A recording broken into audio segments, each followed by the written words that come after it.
يا صباح الخير عليكي. قوليلي، هو انتي بتصحي من النوم ازاي؟ يعني بتفتحي عينيكي تفضلي متنحة في السقف بتفكري انتي ايه اللي وصلك لكده، ولا بتقعدي ساعة في السرير مش جالك مزاج تقومي وعمالة تفري في الفيس مش عايزة تخرجي تواجهي العالم اللي برا الأوضة ده بمشاكلهم بطلباتهم؟ أو مثلا بتصحي تجري ورا نفسك مفيش وقت تستوعبي انك صحيتي أصلا، ويلا يا دوب نصحي العيال ونعمل اللانش بوكس وننزل كلنا عشان نلحق أشغالنا. بس مفيش حاجة كده تخليكي عايزة تفزي من السرير عشان مبسوطة انك هتعمليها، حاجة تخليكي تحبي صوت المنبه وتخلي علاقتك بالسرير علاقة سطحية ومفيش بينكم رباط مقدس يخليكوا ترتبطوا ببعض ومش قادرين تسيبوا بعض، وتقولي هي الحمد لله اني صحيت عشان اعمل اللي بحبه.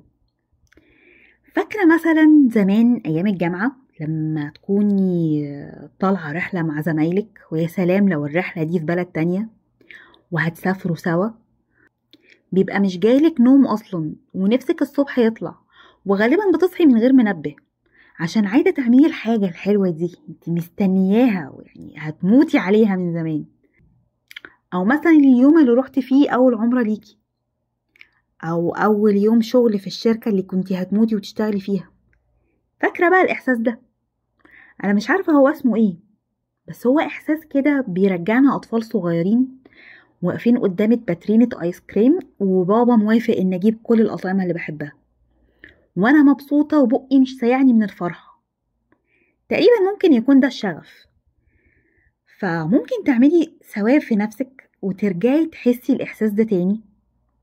في حاجات انتي قبل ما تتسحلي في ساقية الدنيا كنتي بتحبي تقضي فيها وقتك، تحبي مثلا تفصلي او تطرزي، بس ما بقاش عندك وقت لده فبطلتي. تحبي تقرأي وكان افضل مكان تخرجي فيه هو المكتبة، وكنتي لما تجيبي كتاب جديد قلبك يفضل يتنطط من الفرحة وعايزة تقرأيه. تحبي مثلا تعملي حلويات، مزاجك بيرتاح لما بتعجني كأن العجين ده بيسحب السموم والهموم من جسمك. بتحبي تقعدي مع أطفال وتلعبي معاهم.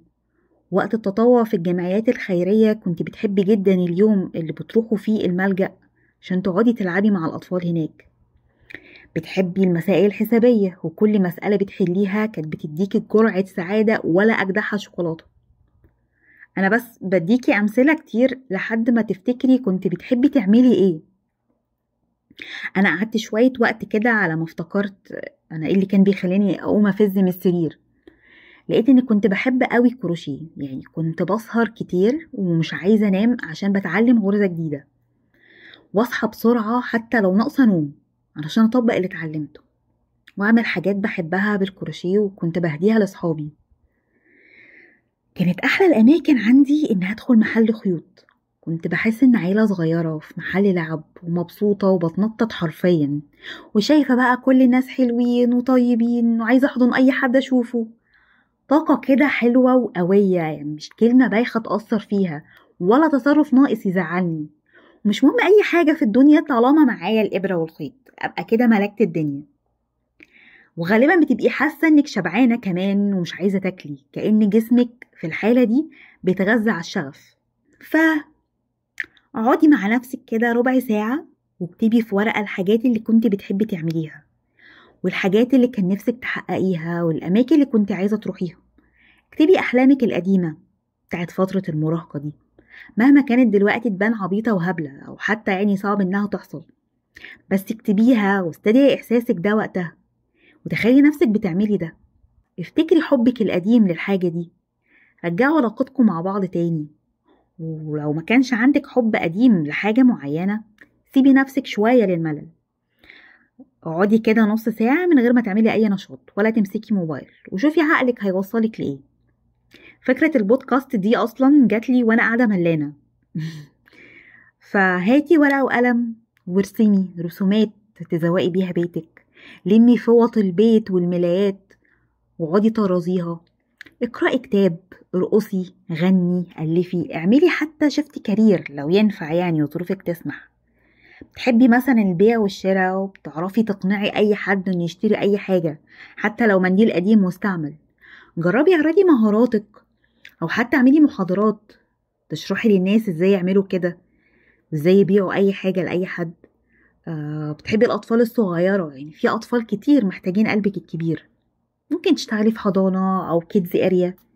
لو عندك طاقة انك تسمعي مشاكل وتحليها، اشتغلي مثلا أخصائية اجتماعية في مدرسة وصاحبي العيال وقصري فيهم.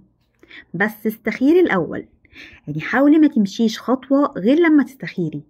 احنا عمرنا ما هنعرف الخير فين، واحنا بجهلنا برضو بنشوف دايما الخير وحش. مهما كان مخنا كبير بقى ويوزن بلد، والله ما نعرف انهي طريق احسن عشان نختار نمشي فيه. فلازم نستخير ربنا دايما في الكبيرة والصغيرة، حتى لو هتخرجي خروجة او نازلة تشتري حاجة. اسيبك بقى مع نفسك تفتكروا سوا ذكرياتكم الحلوة، وافتكري انك تيجي متأخر احسن كتير انك ما تجيش خالص. واشوفك تاني الصبح ان شاء الله. سلام.